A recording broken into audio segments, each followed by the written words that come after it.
Hello MCU fans! Today is another in the series of videos looking at the flashbacks for each of the Netflix characters, in this case Jessica Jones, and we'll look at how her flashbacks impacted her past and may impact her return to the MCU.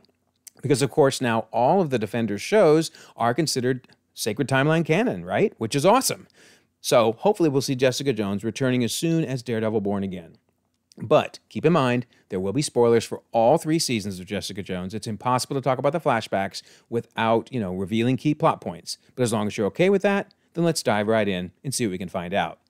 Now, we're starting a new month, February, so therefore we have a new contest. All you have to do to enter is be a subscriber and leave a comment, and you might win a book or a steelbook. Best of luck. That also means we need to reveal the winner, chosen at random, for January, and that is Faisal. Faisal, congratulations. Love your comment on the Echo video. Yes, indeed, Punisher will be showing up soon, and I can't wait as well. So you can go to the About section of my channel, look for either my Discord or my email, get a hold of me, and I'll get you your prize right away. Also, don't forget we have the membership option in case you want to help me with my goal of doing this full time. And one of the things I've added are special behind the scenes videos. In fact, I released the first one yesterday, and it talks about the metrics for the channel. The number of subscribers and where they come from, who's watching the channel, how many hours, and which videos are making money and which ones aren't. So it's a lot of fun, just one of the perks you get for being a member of the channel. All right. Also, it's worth mentioning, the Google Drive, I had talked about making a members-only option by locking down the drive, but I actually had members, members of the channel saying, no, keep that open to everybody, because there's so much good info out there. So I am going to keep it open to everybody, particularly the MCU timeline spreadsheet is incredibly helpful, and we'll be talking about more of that in this video as I added the Jessica Jones flashbacks to it. Also, it is worth doing a very important shout out to the Marvel Cinematic Universe Wiki. I know I mention it all the time, but gang, it is so helpful. So much information. Had all this great info on the flashbacks. And then Robbie and Drew, you helped me take that info from the wiki, because there's a lot of info, and distill it down to something that is hopefully entertaining and informative for everyone. Of course, you'll let me know in the comments if that's not the case, right? But anyway, thank you, Robbie and Drew. You guys rock. All right, so here's the overall Defenders timeline, and I did do a video that incorporates the Defenders timeline into the overall MCU timeline, but for the help, for helping out in this video, I just want to see just how the Defenders fit together, because we're going to talk particularly about Jessica Jones' series and where the flashbacks fit within each of her seasons. So the majority of the flashbacks lead up to the beginning of season 1. There are none between season 1 and 2, and then there's a set of flashbacks that tell us what happened, particularly with Trish, between season 2 and season 3. Okay, so we're also going to continue to see this pattern that the Defenders shows had of injecting flashbacks into earlier seasons' flashbacks. Remember how we had the flashback with Matt and Foggy meeting each other in what seemed to be grad school, and then in season 2, they injected Elektra into that, and then made it seem like college, which that debate is still going on, and I want to thank everybody for your help in voting on that. Most of the votes have been that it's grad school, for the record. But I really want to thank Harrison for his incredible comment. He found something that I think makes it grad school 100%. I wish I had seen this before. So Harrison pointed out that in season 2, the season where Elektra is injected into the earlier flashbacks, notice Foggy is saying, I mean, she screwed your semester of torts and civil procedure. You almost missed the final because she hurt you so bad. So, right? He's saying torts and civil procedure. Well, remember those list of classes that they were taking? There's civil procedure and there's torts. You only take those in grad school. You would not take this list of classes in college. So I really do think that means that Elektra didn't meet Matt 10 years ago. He met her 5 years ago in the fall of 2010. So anyway, let me know your thoughts, but I appreciate everybody that's voted on it. I really do think that Elektra, the season 2, they messed up with the 10 years. But to this point, Punisher did the same thing, right? In his appearance in Daredevil season 2, we have a really simple origin for him and his family getting killed at the park. And then in his season 1, they inject the whole Cerberus plotline, and they messed up the timeline a little bit there too. Not as bad as Daredevil, but they did mess it up. Well, guess what? Jessica Jones is going to do the same thing. Season 1, we're going to learn a fairly simple situation where her family all supposedly died in season 1, and then in season 2, we're going to realize, nope, her mom didn't die either. That's a scene where her mom attacks her, actually, while she's still in the hospital. But I will give Jessica Jones credit. I don't see any timeline issues with it. They did a great job. But that is literally 3 characters in a row where they've told us some flashbacks in one season and then went, oh, no, wait, there's more. There's more. So anyway, this is a good lead in. So let's dive right into these flashbacks. All right. So we go all the way back for the first one to October of 1985, which you get that date, obviously, from the screen, which tells you October of 1985, and that's when Kilgrave is being experimented upon by his parents. He's telling Jessica, welcome to my home. This is my life. Here's another shot where he's being forced to use his abilities, to prove his abilities, and to do this puzzle. So he's basically saying to Jessica, like you, this power was forced upon me. I mean, you almost felt sorry for Kilgrave. He was fantastically acted by David Tennant, obviously, but his character is a total jerk. But you kind of felt just a teens sorry, just a teens. But no, overall, he was a jerk. So anyway, probably my favorite villain, though, top 3 across the MCU, honestly. If you've never seen Jessica Jones, you have to watch it for David Tennant's performance as Kilgrave. So amazing. All right, so then we jump to June of 1997 when Trish is forced into her acting career at age 12. Oh, and I should mention, I will always have the season and the episode in the upper left-hand, or upper right-hand corner, rather, so you can see season 3, episode 11. It wasn't until season 3 that they gave us this information, but you can see her mom telling her, tell me you've got this. And poor little Trish is saying, I've got this. Notice she's a natural blonde, obviously, which we see later in the series, but she's forced into putting on the wig and playing a redhead, Patsy. And she's saying her line, what matters is being the bravest person, or the bravest version, rather, of you that you can be. And she gets a nice applause, which is great. Everybody thinks her performance was fantastic. But what really matters is what this guy thinks. He's the talent agent. And sure enough, he comes up and says, there's nothing official yet, but ABC knows a hit when they see it. And that's when her mom, Dorothy, decides, well, let's just rename the series to Here's Patsy. That might pop. So yeah, we kind of get the origin, therefore, of the whole Here's Patsy song. And I love it because it ties into the comics. They're literally in the 60s, right? In the 60s when the comics were like 12 cents. Can you imagine a comic ever being 12 cents? That's craziness. But anyway, I love how the Jessica Jones series tied into even that comic run with Patsy Walker, and how that, of course, is now Trish, her best friend. So we'll talk a little bit more about how we know this is in June of 1997. For now, just kind of hang on to that. But we know she's 12 because Trish says in season 2, episode 4, that I haven't had any privacy since I was 12 when my mother sold it. So yeah, she's not real happy with her mother forcing her into this acting life at a young age. All right, so keep in mind, though, we'll get to why that's in 97 in a moment. So now we move to April of 2000 when the Jones family crash occurs. Season 1, episode 8 shows us them calling to Jessica, it's time to go, honey, and she's running down the stairs. Fine, leave without me if they're going to take off and complain about her. So she was kind of, had that attitude even as a teenager. Gotta love it. So in fact, while she's in the car, she chucks the Game Boy at her brother and breaks it. And she says, hey, well, you should have caught it, Spaz. But because she throws it, her dad turns around, yells at them, and then turns back just in time to realize they're running into the back of a truck. Now, seemingly, everyone other than Jessica is killed at this. But we'll find out that they inject in that the mom is actually not dead. So season 2, episode 7 has a really small little flashback to the moment after the accident. Everybody's too bloody to show, but Alisa here is saying, in a split second, I lost everyone. And Alisa, of course, is her mom. And that's Jessica laying on the ground. So it's just kind of cool. We get little snippets of this along the way. So how do we know when this happened? Well, we know it's April of 2000 because in season 1, episode 12, we get a medical bill. And it shows a date of 4/13/2000. And you normally get those bills pretty quickly because the hospital wants their money. So maybe it could be late March, but you get the idea. The wiki puts it in April of 2000 because of this bill. Okay, great. So then we get a flashback in season 2, episode 1, a very brief one, showing Jessica being experimented upon. They're injecting her with all kinds of stuff. Ugh, nasty. Season 2, episode 5 shows Malus, Carl Malus, who is the one doing this experimentation, both on Jessica and her mom. And he's saying, Jessica, you're all right. So Jessica's waking up from the experimentation at this point. Then season 2, episode 7 shows us Alisa waking up, her mom. Oh, welcome back to the world, sugar, says the nurse. And I really can't show much of her mom because she was a bloody mess. You get enough from this image. She was nasty when she woke up. But anyway, they're saying, you're all right. You even standing here is a miracle. Then she goes out in the hallway, and this is the scene where she accidentally injures Jessica, which lets her realize I need to go. Well, actually, she doesn't even realize. No, they medicate her, but she knocks down Jessica in the process. So I said the continuity works really well with injecting this season 2 flashback into season 1. I think it does. The real question is, if Jessica was conscious, then what led her back to being a coma?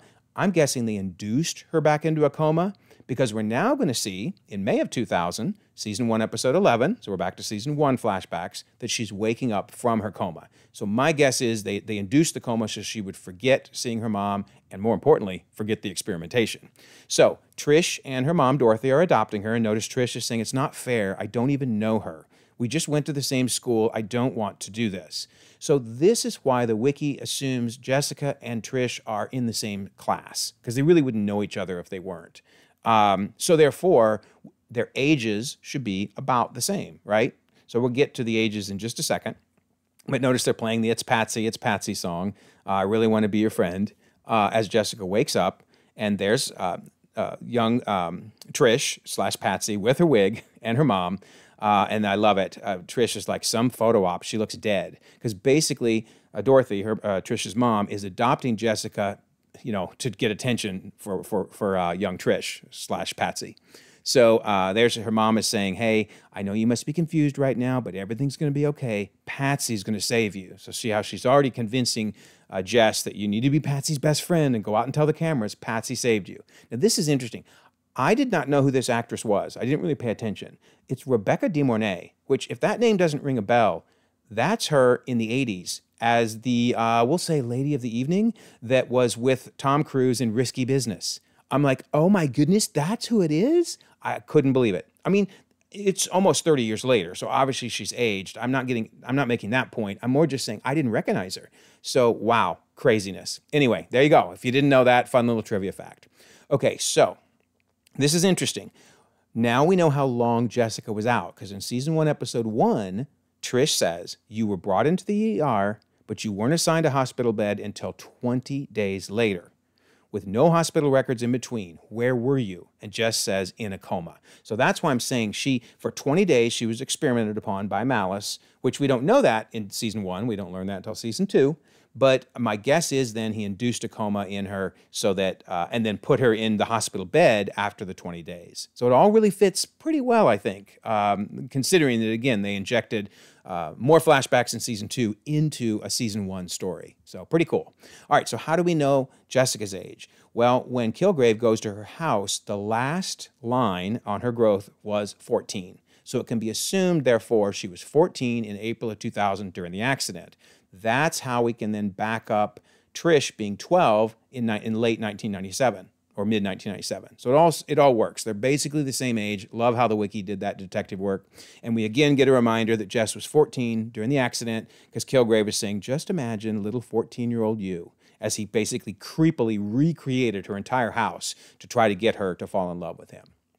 All right, so then we get another flashback, basically right after she's being adopted, and she's gone and looked in the house, could not find her journal, and the journal plays a key role in season 1. So in episode 7, she can't find the journal. Oh, and by the way, notice that's Jessica standing there on the right. So adult Jessica watching this flashback. This was really well done. I love how they did the flashbacks. But anyway, then when Jessica kind of lips off at Dorothy, Dorothy's like, hey, you're going to live with us now, and we use proper etiquette.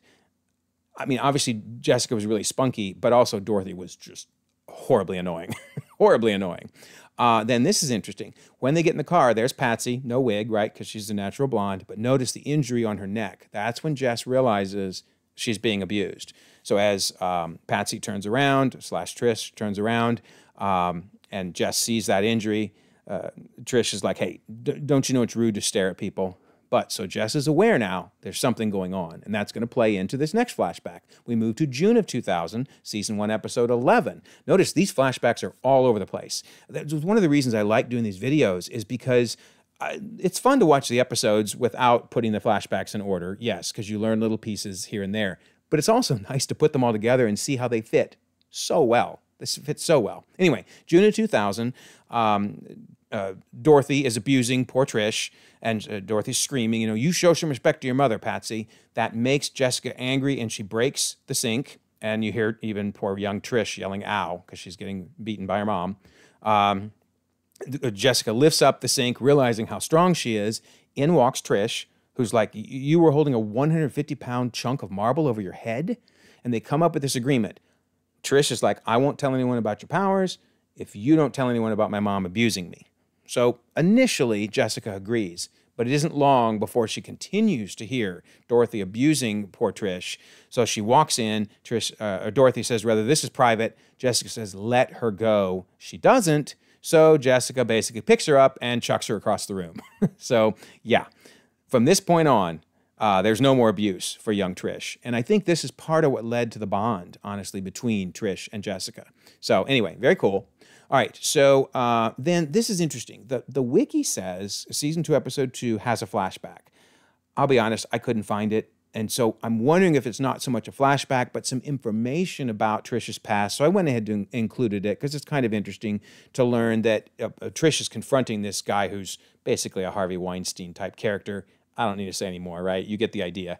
And Trish is saying, I was a child and you were 40. He starts to say, well, you were 16 going on, and she's like 15. And my mother pimped me out for the lead in your crappy movie. So I do think this is interesting to note that even by age 15, her mom is still pimping her out, still trying to make money off of her, and put her in what ended up being an abusive situation. Yikes. So then we move to April of 2005, when Alisa, Jessica's mom, wakes up from the same type of genetic editing that was done on Jessica. Now, Jessica was only for 20 days. Her mom was in really bad shape, so there was a lot of stuff that had to be done to help her. This is Season 2, Episode 7. We meet Carl Malus. He says, I'm your doctor. You're a biogenicist, to be specific. So that's when we learn about the genetic editing. And she says, how long have I been here? And he says, 5 years. So that's how we know we jumped to April of 2005. And he talks about the cutting-edge genetic editing. I love that. Genetic editing, yikes, that he's been doing on her to get her to this state. So at the same time, and in fact, I should mention, Season 2, Episode 7 is pretty much a giant number of flashbacks. So we're just going to pick the high points from it, but almost the whole episode is flashbacks. But anyway, we learn that Trish is also, in addition to being Patsy, is now doing songs. I Want Your Cray Cray. And the announcer saying, yo, yo, it's about time to drop, or it's about to drop like it's hot, y'all. This is Trish with I Want Your Cray Cray. And Jessica's like, oh my gosh. So it's kind of funny. Jessica, at this point, is in college and is pretty straight-laced. Trish, who later becomes more straight-laced and gets a career, she's the one who's out partying, doing drugs, etc. So it's kind of funny to see the role reversal here. But then in comes Dorothy. She worms her way into everything.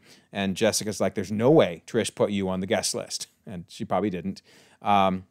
But more importantly, here's where we see the two different lives they're living. Because Jessica's trying to convince Trish, don't go out with these people. They're bad influence. But Trish is like, hey, I'm proud of myself, even if you aren't. So we see this conflict between them. And Jess is like, they're leeches, sucking your money, your booze, your food. And Trish, oh man, drops the bomb and says, and you're not? Because basically Jessica was getting free tuition to go to college, because at this time, it's so crazy to think she was actually going to college and didn't want to do drugs and didn't want to drink. Wild. How times change. But anyway, so you can see this real fracture between their relationship. And instead, after Trish leaves, Jess hooks up with this goof. This guy was the bartender. He quit in the flashback, quit the bar, and stole this drink that he now offers for her on their first, I guess, date. So yeah, we're going to see more of him. He's a loser.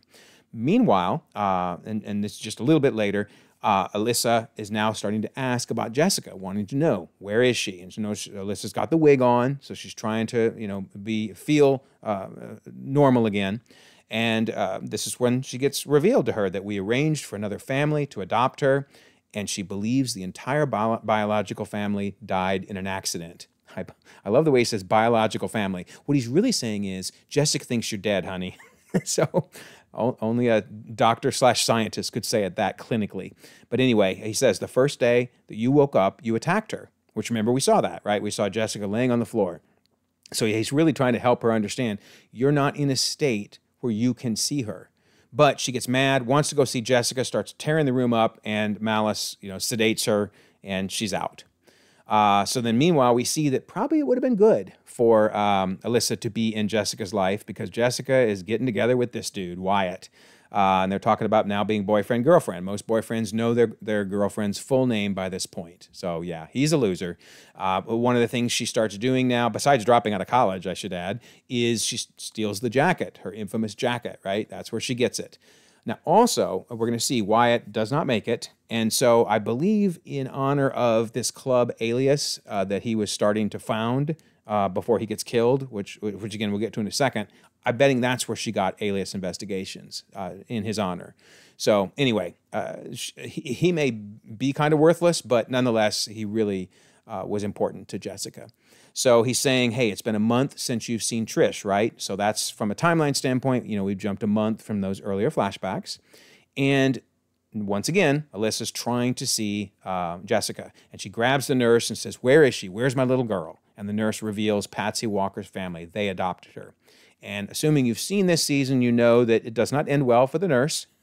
She doesn't make it out of this scene, nor does another nurse. So Alisa starts already her killing spree. But she finds Dorothy. She says, I was Jessica Jones' high school math teacher. I was in the city and thought I'd try to reconnect with her. So Dorothy can't figure out why you'd want to meet with Jessica because she can't stand Jessica by this point, but she tells her where to find her. So Alisa kind of stalks Jessica and ends up seeing Wyatt.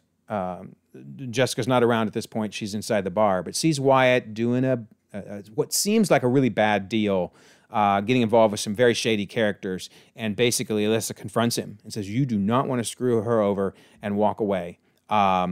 What are you talking about? He says. And she says, Jessica thinks you love her. So Alisa is completely confused. I mean, Wyatt's a bad guy, but he actually wasn't doing a terrible thing in this case. He was trying to avoid a bad situation. But Alisa bangs him against that very wall right there. And we're going to move past that. But she kills him in the process, as you can see. And then Alisa runs and hides and is watching this scene, sees poor Jess crying and how distraught she is, and realize, as Jess is screaming out, someone, help, help. And Alisa realizes, I can't see my daughter. I'm a mess. So here we see Jessica and Trish getting back together again and just kind of going through all that's going on in their lives. Obviously for Jess, the trauma of losing Wyatt. Meanwhile, Alisa goes back to Malus and says, I have to stay away from her. And he says, I will make you well enough to see Jessica again. So that's why we don't see Alisa until the second season, because she spends now a lot of time with Malus.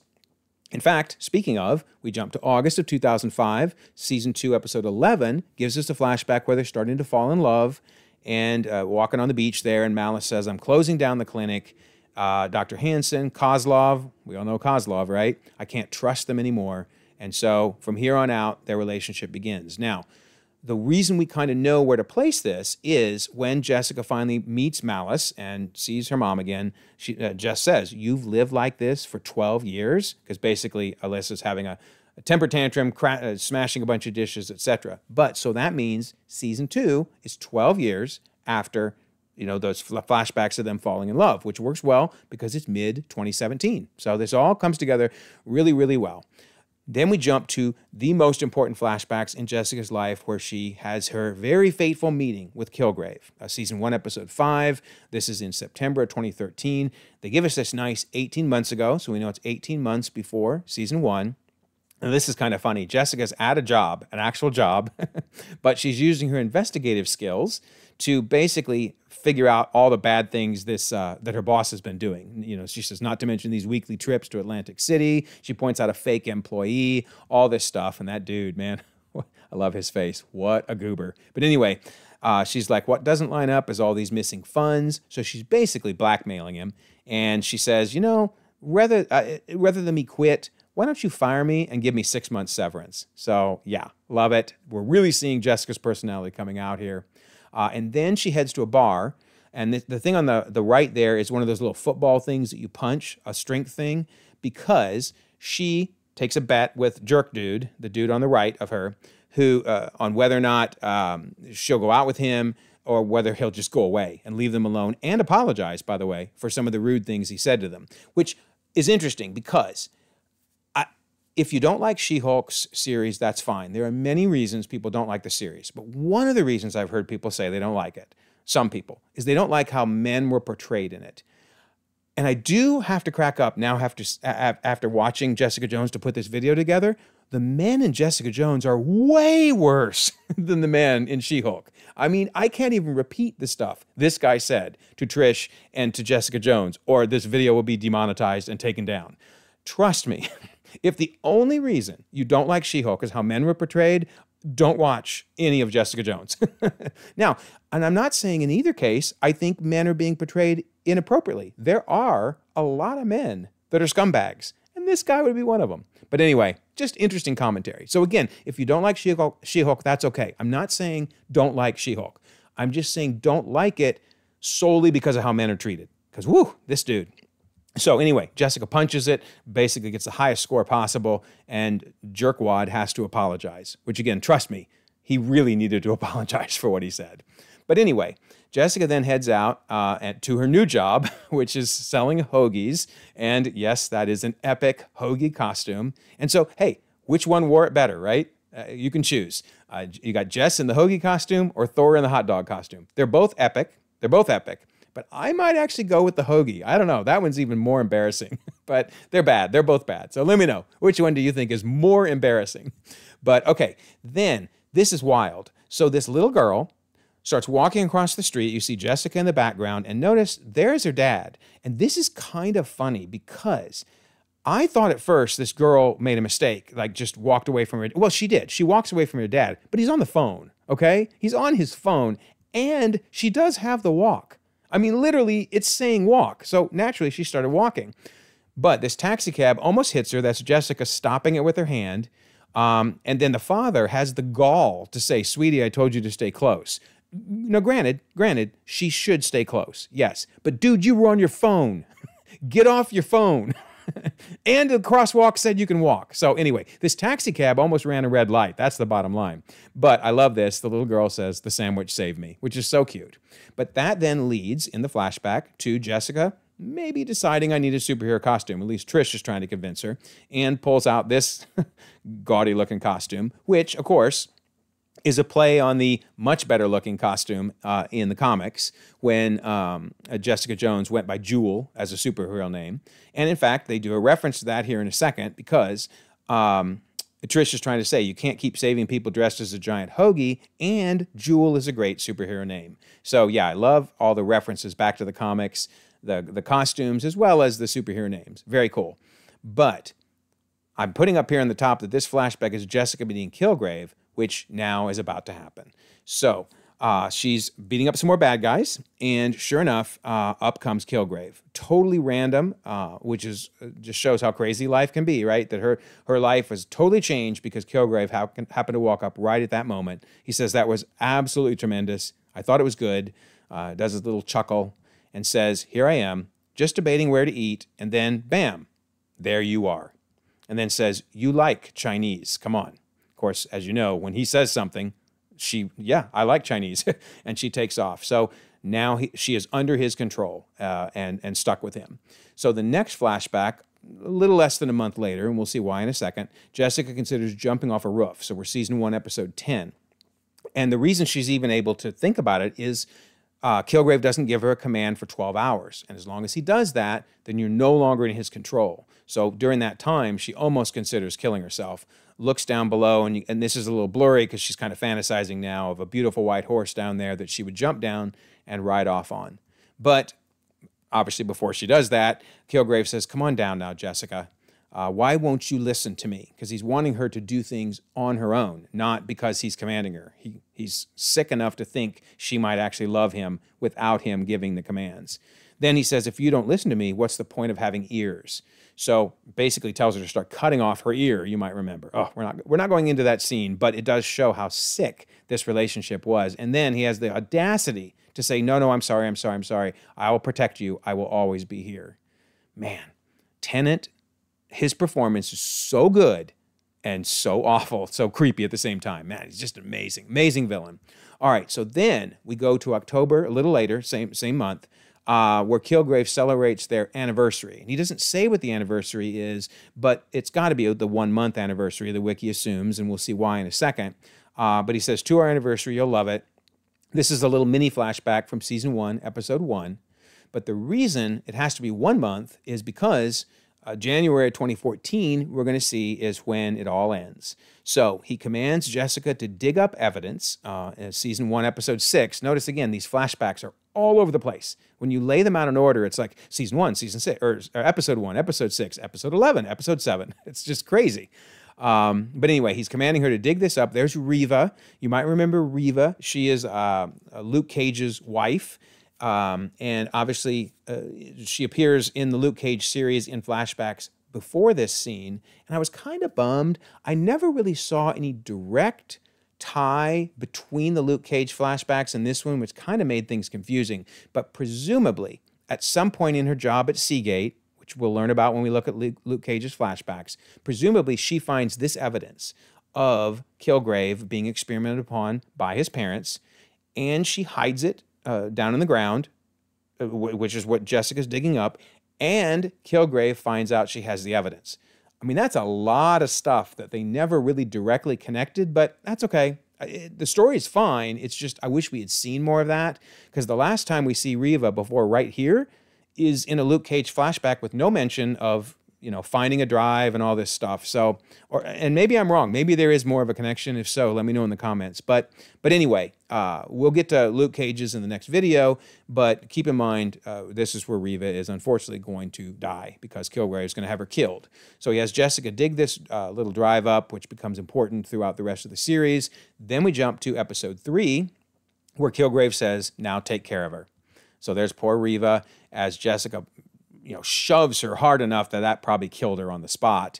And she flies out into the street. Presumably, if she wasn't dead, she would get run over by a car. But she's pretty much dead from what Jessica does right there. And then Kilgrave saying, "Leave her be, let's go," even though Jessica now is affected by what she did. Obviously, I mean, she's now killed somebody under his command. And that's what allows her to break free of his command. So he's really mad. "Get back here, Jessica." But Jessica starts to walk away. And then we hear a bus horn honking. Now, this is kind of interesting. This is episode 3, as he's screaming, "Now, Jessica." In fact, you can see the bus. There's the bus in the lower right-hand corner coming in. We jump to episode 2 to see more of this flashback, where the bus is honking. It does this really cool stunt there, our crash scene, and it flips, slides, and whacks Kilgrave, which is what makes everybody think he's dead. And of course, he does almost die. They reveal later, how he lives in season 1, but he almost dies from this accident. Then we jump to episode 9 for one extra point that I want to make in this flashback. It's the first time they really show that Jessica doesn't even look back. She doesn't care. She's broken free of his command and just leaves. So pretty wild. But yeah, season 1 was really hard to piece together because these flashbacks were all over the place. So I hope a video like this helps remind you of how it all fits together. And if you do watch season 1 again, season 2, etc., maybe it'll add to your experience, I hope. All right, so how do we know this date of January 2014? Well, they give a really clear indication. So season 1, episode 2, where Jessica is researching what happened now that she realizes Kilgrave is alive. She finds the paperwork that shows Reva Connors was killed on 1/20/2014. And there's the news articles, fatal bus crash. So yeah, very, very clear. Also in another scene, she's literally searching for that date, 1/20/2014 from the hospital records, which does lead me to have to question how we got this. So in the same episode, we see paperwork for a John Doe, which presumably is Kilgrave. In fact, she labels it Kilgrave. Yet, look at the date. January 20th, that's perfect, but 2015. What? So, oops. We're going to move past that. I'm only pointing it out so that in case you watch this episode and you see that 2015, you won't be like, wait a minute, the video's wrong. No, I think actually this prop is wrong. But anyway, it is definitely 2014 because we know that it's been a year since Kilgrave supposedly died. Because Trish in season 1, episode 1 is saying, "Hey, it's been a year, Jess. You saw him die." So since season 1 is early 2015, that puts this in early 2014. It all fits perfectly other than just that 2015 was an oops. Okay, so I'm just going to show this again to show we have now led up to the March, April of 2015 when the first season happens. Now, there's no flashbacks in between season 1 and 2. The remainder of the flashbacks are going to be to tell us what Trish in particular, Jessica a little bit, but Trish in particular was doing between season 2 and season 3. So it's going to fill the gap from June of 2017 all the way to April of 2018.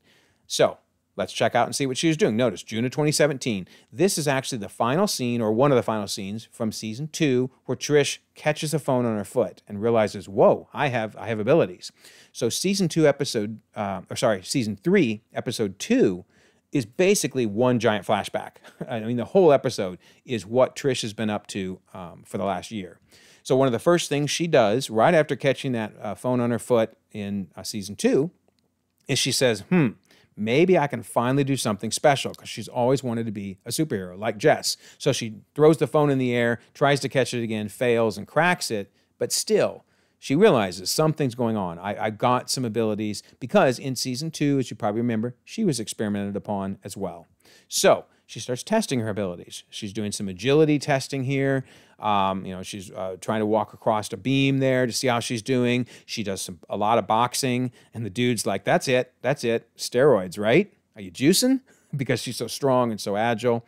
Her balance is incredible. I really hope she had a harness on that was CGI'd out, because yikes. But anyway, that's really cool. We see that. And then she does this really cool flip where she runs up a wall and several times landed on her back. But finally, she sticks the landing, screams yes, and realizes, yeah, I have abilities. Thus, we're getting Hellcat, right? So she also starts researching, how to be a hero.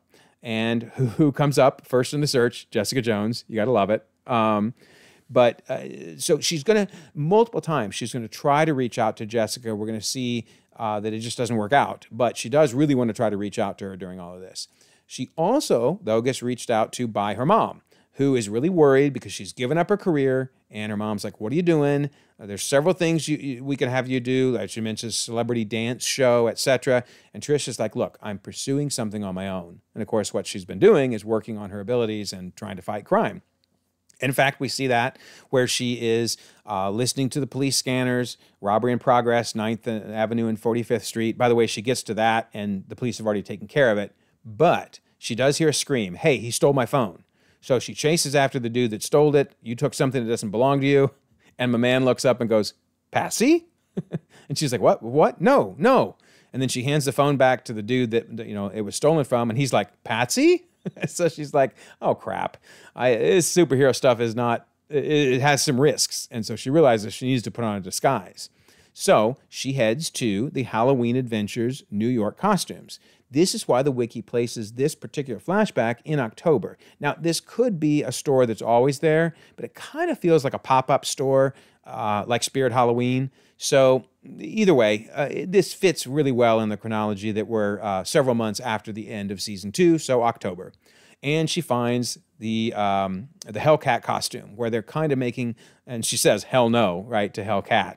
And it's kind of doing a ripoff of the costume from the comics. So similar to so many of the different series. In fact, earlier we saw it with Jewel and the Jessica Jones costume. They're kind of making, playful little digs at the comic book costumes, which just look great on the page, but would look terrible in real life. Instead, she opts with just pretty much the hat and the mask. And you can see her looking in the car there at her reflection and decides that's my disguise. However, unfortunately, the phone thief, now, this is a month later, notice November 2017, sends a lawyer in. The lawyer says, aren't you Trish Walker? And Trish is like, wait a minute, what's this? That she gets handed, and she says, you've been served. So basically, the phone thief is suing her because for assault. Oh my goodness. Only in America, right? Thank goodness for our legal system that lets people sue for that type of stuff. I mean, even Hogarth says it's obnoxious, but it's not illegal. And Trish is like, hey, well, how does he have a case at all? And Hogarth is like, in fact, she says, I caught him with stolen property, right? He shouldn't have a case. But as Hogarth says, you assaulted a stranger. And she's like, it's a thief. He stole a cell phone. But as Hogarth points out, well, you didn't get the dude's name, so no one can corroborate the story, and so thus this guy wants money. Yikes. So, yeah, good old legal system. But Hogarth says, our risk management specialist will find leverage against the plaintiff. Typical Hogarth. If you can't win a case, then find some leverage and make the person settle for a lower amount. And the management specialist, Yeah, someone from her past. They had a relationship in season 2, Malcolm. And so, yeah, that makes it a little tense when Hogarth says, I believe the two of you know each other, don't you? But what's interesting is Trish then sneaks in and grabs some of Hogarth's files. You can see under her arm there, it says Hogarth, and finds people who are guilty, but got away. The system let them get away. So in particular, now a month later, she hunts down that dude in the picture, who it turns out is a serial abuser.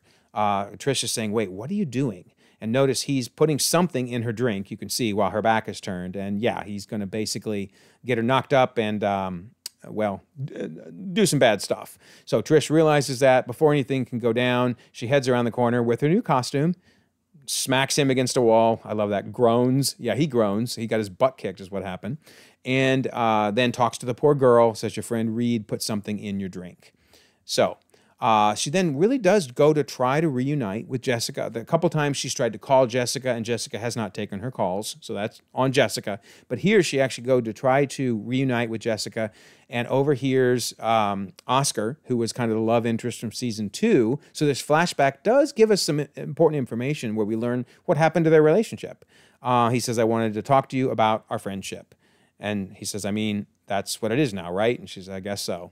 So they're realizing their relationship, which was pretty awesome in season 2, has now become just friends. He says, well, I wanted to get that out in the open before I moved on. So I'm kind of pointing this scene out, not only to give us what happened with Oscar and Jessica from season 2, but to show that Trish walks away, right? She realizes this is not the time. So she and Jessica have come close to reuniting during this year between season 2 and season 3, but each time something gets in the way.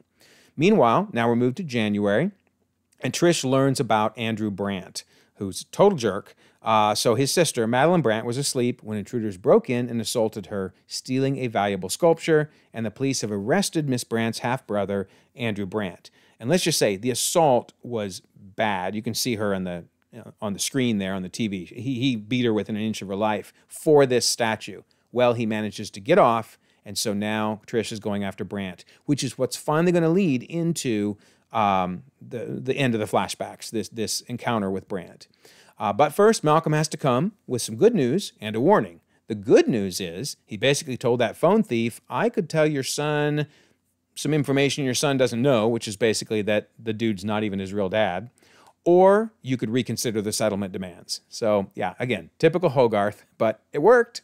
The settlement was lower, but Malcolm says you look one meltdown away from a psych ward.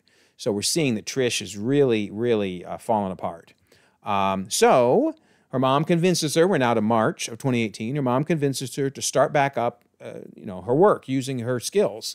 And she's great on TV, so she gets going with the Style by Trish. And she's selling clothes, which, considering that she was out beating up dudes that were scumbags, to now be talking about machine wash, tumble dry clothing, it's pretty funny. But still, as soon as she's done with that shoot, she heads back to her computer to find out that, yep, Brandt has walked free, and she decides, that's it. I'm taking this guy down. I'm taking this guy down. So we're now to April, so we're right before season 3 starts. And she's writing this email to Jessica. The only reason I'm pointing it out is we're now literally overlapping with season 3, episode 1, because they did something kind of confusing. They show you episode 1 and show you that Trish and Jessica are about to meet up, but you have no idea what Trish has been up to, rather. Then we go to episode 2, where we learn everything Trish has been up to. So we start to see some overlap. It's kind of wild. We also learn about Erik Gelden, who's one of the main characters of the season. He basically has the ability, if you remember, to sense when someone is doing something evil or has done something bad, and he uses it to basically threaten them and to get money. Why does he need money? Well, because this wonderful lady has just thrown him in the water. That's why he was in the pool with weights on to threaten him. Because she even bet that he'd be down there longer. I bet Dwayne $20 you'd be down there for another 30 seconds. But she's basically saying, you pay me the money on time, and you don't have to do a Houdini in the drink. because next time she's going to add more weights to keep him down longer. So the point is, we're getting some motivating flashbacks for Gelden and why he gets himself into trouble throughout all of season 3 by threatening all of these people. He doesn't even know what they've done wrong. He just knows they've done something. But, and she says, you got exactly 1 week to pay up, which is why this is 1 week before season 3 starts. And then this wonderful kid, right? He says, Grandma, look. And he's got a little character you can see in his left hand there, throws it in the water, and it's basically his little toy, but with weights on it to drag it down to the bottom. And you can see the weights that Gelden was drug under. So, yeah, boy, wonderful family, huh? They're just real peaches. Anyway, so now we see Gelden walking around looking for evil people to basically threaten. And he's saying the worst ones, they have no guilt. What I see, what I feel is a void, a lack of humanity. Wild. So it's just really important, this flashback, because we're going to see that many of the people that Trish goes after in our final flashback is people he has threatened. All right, but back to Brandt. Now here's Trish stalking him, breaks into his apartment. He says, who the heck are you? And she says, right now I'm your sister's best friend, because remember, he beat his sister up to get the statue. He draws a gun, and in flies Jessica Jones, which, again, that was from season 3, episode 1. They went up to this scene, and you were like, wait, why is Trish there?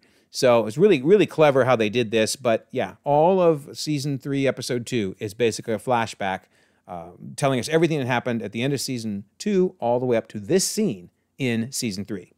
And then we know it's been a year because Trish says, I've spent the last year honing my skills, evolving into the best version of myself in season 3, episode 3. So that's what frames that it's been a year. All right, so our very final flashbacks. So these are all the people that Gelden has been threatening and Trish takes care of. So Salinger, who in the comics was the Fool Killer, they kind of alluded to him being that way in season 3, but he just didn't put on the crazy costume. But anyway, she attacks him, doesn't kill him, but attacks him. She then kills this cop, Nussbaumer, who has done a lot of bad stuff. And then we see this scene where she's picking out a coffin, which I guess to try to avoid every single spoiler, I've obviously had to spoil a ton of stuff. We're not going to talk about who the coffin's for, but you know if you saw the episodes. But anyway, she's picking out a coffin, and she realizes that now Jess has been framed for the death of this dude. So, but now she's killed somebody. Literally, Trish has killed somebody. But she now kills this guy too. So she's killed 2 people, assaulted another. She's got quite a rap sheet going. But here's my question, and his name is Montero. Here's my question. Does he look familiar? Where have you seen him very recently? Okay, think about it. 3, 2, 1. Yep, he's that guy. That's pretty cool, right? He's the dude from Echo. So yeah, pretty wild that how they reuse these actors. Now, you've never noticed it. I mean, it's, 8 years difference here? But still, that's pretty cool. That's pretty cool. So anyway, there you go.